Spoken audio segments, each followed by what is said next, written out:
margi mugi sapurung kula Gusti kanthi.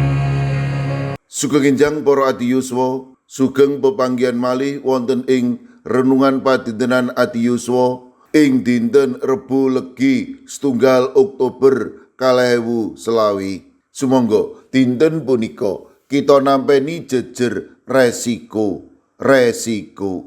Para adi yuswa, nalika wonten sedherek ingkang lepat prasasat boten sedaya tiyang wantun ngengetaken kenging menapa awit tiyang ingkang ngengetaken punika saged ugi dipun mengsai dipun tutuh dening ingkang dipun engetaken wonten resiko nalika ngemutaken kalepatanipun liyan.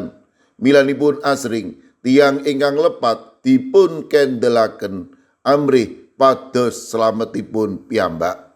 Kacariyos bangsa Israel nebih saking Gusti lan manembah brahala sarta tumindak awon. Bangsa Israel mimpang saking marginipun Gusti lan angel dipun emutaken. Ing kauntenan mekaten Nabi Amos dipun utus dening Gusti kangge ngemutaken bangsa Israel tumrap dosa-dosanipun. Tamtu ayanipun Nabi Amos punika gadah resiko ingkang ageng. Nabi Amos kanthi tatak kersa nanggel resiko ingkang awrat punika. Piyambakipun wantun ngengetaken bangsa Israel supados mratobat lan wangsul malih ing marginipun Gusti. Pepenget punika wujud katresnanipun Gusti dhateng bangsa Israel supados bangsa Israel sami wilujeng. Mila senajan awrat Nabi Amos tetep martosaken paukuman lan sih rahmatipun Gusti dhateng bangsa Israel.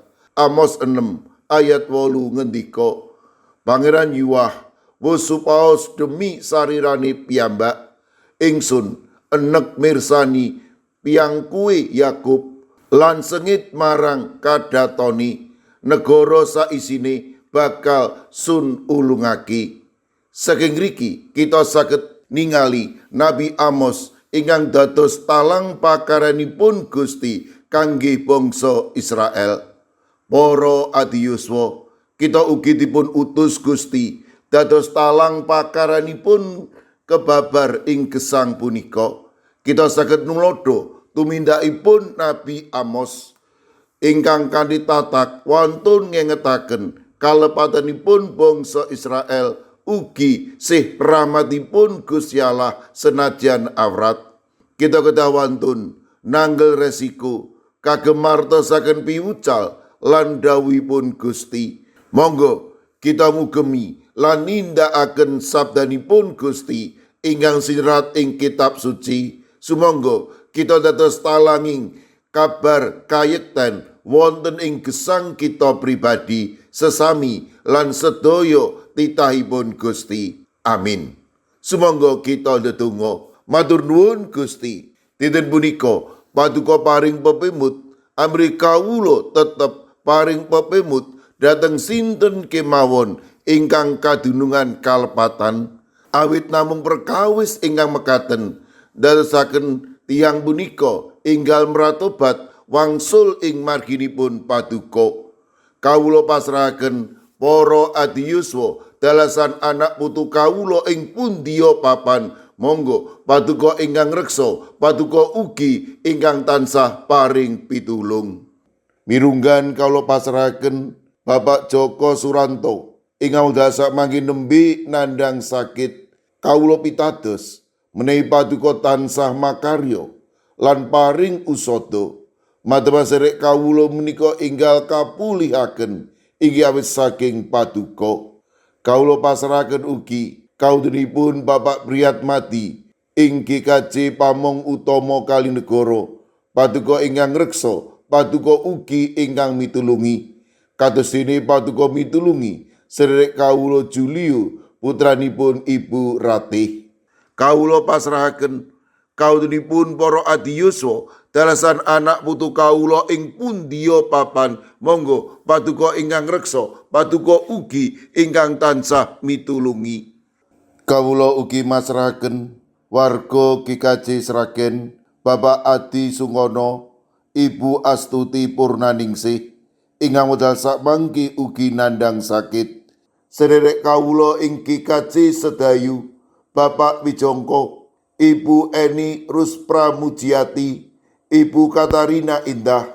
Kawula pasrahaken sederek kawula ing GKJ Magelang, Bapak Wilin Jumairi. Kawula pasrahaken Bapak Mangku, kawula pasrahaken Mbak Cili, lan kawula ugi masrahaken Bapak Budi Wikanto. Kawula pasrahaken Bapak Sudiat ing GKJ Wedi. Kawulipun sederek kawula ing GKJ Antp, Andum Tresno Agape Salatiga. Kawula pasrahaken Ibu Jumini, Ibu Maria, Ibu Paini, Ibu Jumina, Bapak Kustam, Bapak Joko Wahyu Adi, Mbah Jan, Mbah Tuminem. Sederek kawula wonten ing GKJ Ungaran, Bapak Hono Hadi Prasetyo, Bapak Resdiarto, Ibu Ratiningsih, Ibu Dewi Teguh, Ibu Kristini Sunaryo, Ibu Suhantini Hadiono, sederek Dwi Putro, Ibu Sugito, Bapak Sembiring, Ibu Surisno, Ibu Munarti, lan Bapak Ibu Tugiman. Kawula pasrahaken sederek kawula ing GKJ Krapyak, sederek Setianti. Ing GKJ Wedi, kawula pasrahaken Bapak Paminto Saputro. Kawula pasrahaken sederek kawula ing GKJ Micen, Ibu Purwaningsih Sunaryo, Ibu Elizabeth Indarwati, Bapak Bambang Setyo Margono, Bapak Moses Taji, Bapak Budiman Gultom. Mekaten ugi ing GKJ Banyumanik, Bapak Daniel Agus Suwarso, Ibu Arung Puji. Kawula pasrahaken Bapak Minto Taruno ing GKJ Bugeran. Kawula pasrahaken sederek kawula ing GKJ Pamong Utomo Kalinegoro, Bapak Mardiono, Ibu Sri Windardi, Bapak Margono, lan Ibu Marsudi. Mekaten ugi ing GKJ Immanuel Solo, Ibu Helmi Saputro, Ibu Tugiani Sunarto, Ibu Tati. Ing GKJ Tlepok, kawula pasrahaken Ibu Wiryo Sumarto. Mekaten ugi ing Wonocatur, Ibu Esti. Ing GKJ Purbo, Ibu Karyumi, Ibu Kusmini. Ing GKJ Witropodo Sidoarjo, kawula pasrahaken Ibu Sriti Astuti. Mekaten ugi ing GKJ Semarang Barat, Ibu Linistopo. Ing GKJ Tuban, Bapak Yohanes Mudadi. Ing GKJ Trangkil, Ibu Nani Cahyono, Bapak Karyo, Bapak Ibu Toyo, lan Ibu Ngatini. Kawula pasrahaken ugi sederek kawula ing GKJ Wonosobo, Bapak Lazarus Samijan, Bapak Yusuf Sunaryo, Ibu Endang Sarjono. Mekaten ugi ing Gondang Winangun, Ibu Lasiem. Eyang Sarwito ing GKJ Ngalian, Ibu Wahyono ing GKJ Plengkung, Ibu Apri ing GKJ Canden, Ibu Warsi ing Kemencing. Wonten ing Denpasar Bapak Jatmiko, lan ing GKJ Sragen Bapak Warsito Riyadi, Ibu Sumiati, Bapak Suyanto. Kawula pasrahaken sedaya sederek kawula ingkang nembe nandhang sakit ing pundiya papan, monggo Gusti paduka enggal maringi wetahing kesarasan peparing paduka. Sedaya pandonga lan pasambat kawula pasrahaken wonten ing asta paduka Gusti kawula Yesus Kristus. Amin. Sumangga para adi yuswa kita tutup pepanggihan kita renungan padintenan adi yuswa kanthi ngrepekaken kidung. Sumangga.